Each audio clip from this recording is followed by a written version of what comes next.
कथेचं नाव आहे लग्न. गेल्या वर्षी मी बंगलोरमध्ये एका लग्नाला गेले होते. बंगलोरमध्ये अत्यंत प्रतिष्ठित गणल्या गेलेल्या चामराजू नावाच्या मंगल कार्यालयात हा विवाह सोहळा संपन्न होणार होता. जिचं लग्न होणार होतं ती विजया एका अतिशय श्रीमंत घराण्यातील मुलगी.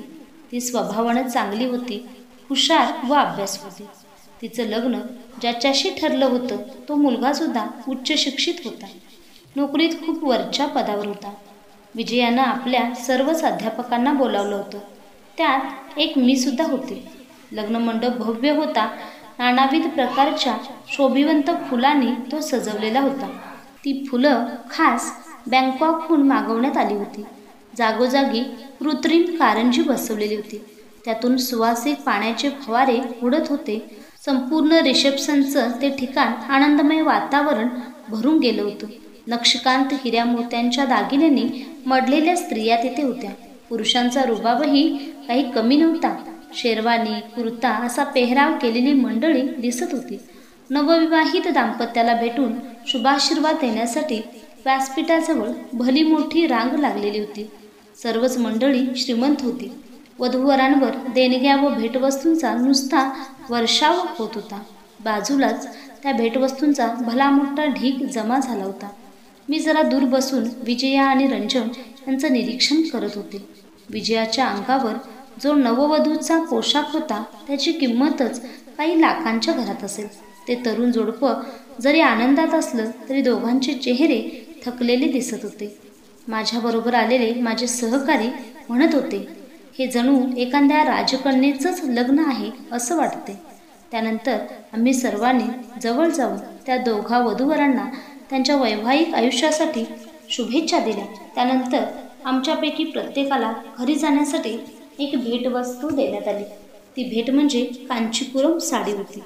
आपल्या एकुलत्या एक मुलीच्या लग्नासाठी विजयाच्या वडिलांनी पाण्यासारखा पैसा खर्च केला होता. त्यानंतर काही दिवसांनी मी एका बिझनेस पार्टीला गेले होते. संपूर्ण शहरातील अतिमहत्त्वपूर्ण व्यक्तींनी तिथे आपली उपस्थिती लावलेली होती. वाईन पाण्यासारखी ओसंडून चालली होती. एकीकडे भरपूर गप्पा गोष्टी सुरू होत्या. श्रीमंतांच्या उच्चभ्रू बायका बंगलोरमध्ये उन्हाळा कसा वाढत चालला आहे याविषयी बोलत होत्या, तर कुणी 11 सप्टेंबरच्या भयावह घटनेविषयी बोलत होत्या. पुरुष लोक बाजारात आलेल्या मंदीच्या लाटेविषयी बोलत होते व महागाईच्या निर्देशकांची चर्चा करत होते. तिथे मला एक तरुण भेटला. तो देखणा, उमदा होता. उत्साहानं नुसता सळसळत होता. ही पार्टी आयोजित करणाऱ्या लोकांपैकीच तोही एक होता. तो एका बहुराष्ट्रीय कंपनीत चांगल्या वरच्या पदावर होता. त्याला आपण कुठेतरी पाहिले असं मला सारखं वाटत होतं, पण नक्की कुठे ते काही आठवत नव्हतं. एवढ्यात त्यानं माझ्याकडं पाहून ओळखीचं हास्य केलं आणि जेवल्याशिवाय जायचं नाही हं अशी अर्जबी विनंतीसुद्धा केली. याचा अर्थ तो मला ओळखत होता, पण मी काही त्याला ओळखलं नाही. मी जरा बुचकळ्यात पडले. एवढ्यात जरा लांब उभी असलेली विजया माझ्या नजरेस पडली. मी तिच्याजवळ जाऊन विचारलं, तू इथं कशी? त्यावर त्या तरुणाकडे बोट दाखवून ती म्हणाली, तो माझा नवरा आहे.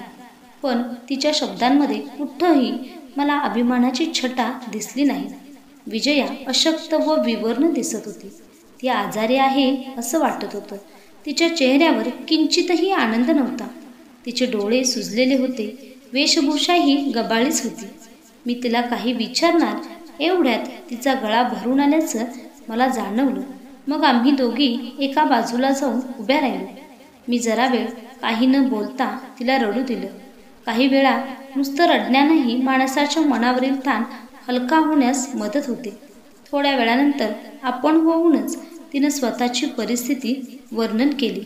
आपल्यावर प्रचंड मानसिक ताण असल्याचंही तिनं सांगितलं. मला ते ऐकून फार वाईट वाटलं. हिच्या बाबतीत काय घडलं असावं, काय चुकलं असावं. तिच्या लग्नाच्या वेळी तर सगळं कसं व्यवस्थित होतं. हुंड्याविषयी, देण्याघेण्याविषयी काही चर्चा नव्हती. पती चांगला शिकलेला होता, पण विजयाची कहाणी वेगळीच होती. ती म्हणाली, मॅडम, एखाद्या विवाहित स्त्रीला जर आपल्या संसारात सुखी व्हायचं असेल तर त्यासाठी सर्वात महत्त्वाची गोष्ट म्हणजे पती पत्नींचा परस्परांवरील विश्वास आणि त्यांना परस्परांविषयी वाटणारा आदर. पण ही गोष्ट पुरुष समजून घेत नाहीत. त्यांची अशी समजूत असते की एकदा आपण आपल्या पत्नीच्या हातात चेकबुक दिलं की झालं, मग घराबाहेरच्या जगात आपल्या पत्नीला विश्वासात न घेता आपण काय वाटेल ते केलं तरी चालतं. आपली पत्नी तेवढ्यानं सुखी होते. पण हे खरं नाही. प्रत्येक पत्नीची अशीच इच्छा असते की आपल्या पतीनं आपलं मत विचारात घ्यावं. पती पत्नींचं समजा एखाद्या बाबतीत एकमत नाहीच झालं तर पत्नीला आपलं म्हणणं पटवून देण्याचा पतीनं प्रयत्न करावा, प्रसंगी वादसुद्धा घालावा. पण जे काही घडतंय त्याची त्यानं तिला माहिती जरूर द्यावी. यालाच म्हणायचा विश्वास. हा विश्वास संपादन करावा लागतो. त्यासाठी काही काळ द्यावा लागतो. विश्वास काही पैशानं खरेदी करता येत नाही. मोठ्या लग्नमंडपात लग्न लागलं म्हणजे काही विश्वास मिळत नाही. मॅडम, तुम्ही तो साहिब बीबी और गुलाम चित्रपट पाहिलाय ना? तिचे ते शब्द ऐकून माझं मन भूतकाळात गेलं. मी साहिब बीबी और गुलाम चित्रपटाविषयी विचार करू लागले. स्वर्गीय गुरुदत्त याने निर्माण केलेल्या चित्रपटापैकी सर्वात सुंदर चित्रपट. हजारो लाखो भारतीय स्त्रियांच्या हृदयाला हा चित्रपट स्पर्श करून गेला. विशेषतः श्रीमंत कुटुंबातील स्त्रियांना तर तो फारच भावला. एक दडपलेली स्त्री आणि तिचा भावनिक कोंडमारा, तिच्या मनाची घालमेल या चित्रपटात इतक्या सहज सुंदरपणे चितारलेले आहे. त्या एकाकी स्त्रीचं दुःख कोणत्याही संपत्तीनं हलकं होणार नाही. मला माझ्या अनेक विद्यार्थिनींची पत्र येत असतात. विशेषतः माझ्या विवाहित विद्यार्थिनी पत्रातून आपलं मन मोकळं करतात. बरेचदा त्या आपल्या आयुष्यातील समस्या पत्रातून मांडतात व त्यावर काही उपाय सुचवा अशी मला विनंती करतात. काहींना वाटतं प्रत्येक प्रश्नाला तयार उत्तर उपलब्ध असतं किंवा यशस्वी होण्याचा काही कानमंत्र असतो. परंतु वैवाहिक जीवनातील सुखाची व्याख्या प्रत्येक व्यक्तीसाठी निराळी असते. ती व्यक्ती सापेक्ष असते. एका व्यक्तीच्या समस्येवरील उपाययोजना दुसऱ्या व्यक्तीच्या बाबतीत लागू पडेलच असं सांगता येत नाही. पण यात एक गोष्ट मात्र सर्वांसाठी सारखीच असते, परस्परांवरील विश्वास. त्याचप्रमाणे एकमेकांवरील श्रद्धा आणि परस्परांसाठी त्याग करण्याची वृत्ती. यातूनच वैवाहिक जीवनाचा पाया भक्कम होतो. एकदा मी अशीच माझ्या कामाच्या निमित्ताने एका खेडेगावात गेले होते. ती पौर्णिमेची रात्र होती.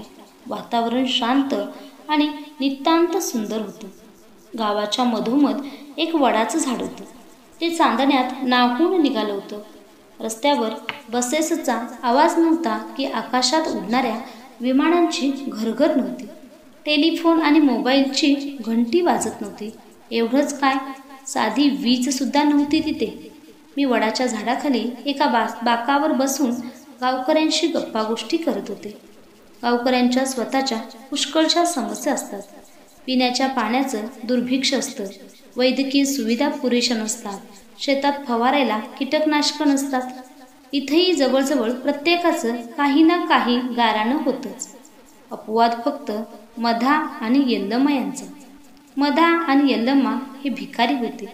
त्यांच्याकडे फुटकी कवडीसुद्धा नव्हती. त्यांच्या भविष्याची काहीही तरतूद नव्हती. कडाक्याची थंडी होती, पण त्यांच्या तोंडात त्याबद्दल तक्रारीचा शब्द नव्हता. त्या जोडप्यांपैकी यल्लम्मा रोगग्रस्त होती. मधा तिचे पाय चेपत होता. मी त्या दोघांना विचारलं, तुमची काय अडचण आहे? त्यावर यल्लम्मा म्हणाली, काहीच नाही. जे काही काम पडतं ते आम्ही दोघं बरोबरीनं करतो. एकमेकांच्या सल्लामसलतीनं सगळं काही करतो. आम्ही एकमेकांना खूप जपतो. कधीच दुखावत नाही. या आयुष्याच्या प्रवासात एकमेकांना साथ द्यायचं ठरवलंय ना आम्ही. ती सुद्धा जन्मोजन्मीची आहे, म्हणूनच आम्ही सुखी आहोत. यल्लम्माचे ते शब्द किती बरोबर होते. तिचं लग्न काही मोठ्या सभामंडपात थाटामाटात झालेलं नसणार. देणीघेणी, मानपान, हुंडा असं काही तिच्या लग्नात नसणार. ती स्वतः मुळीच शिकलेली नव्हती. तिचे कुठे वशिले लागेबांधे नव्हते. बरीच लग्न अयशस्वी होतात तेव्हा त्यामागे बहुतांशी एकच कारण असतं, ते म्हणजे पती पत्नीच्या नात्यामधील विश्वासाचा अभाव. लग्न म्हणजे केवळ आर्थिक सुरक्षितता, एक समारंभ, सामाजिक प्रतिष्ठेचं प्रतीक आणि आपली जबाबदारी दुसऱ्यावर सोपवणं एवढंच होऊन बसतं. पण लग्न झालेल्या किती जोडप्यांना हे समजलंय की आता आयुष्याचा प्रवास आपण दोघांनी बरोबरीनं हातात हात घालून करायचा आहे.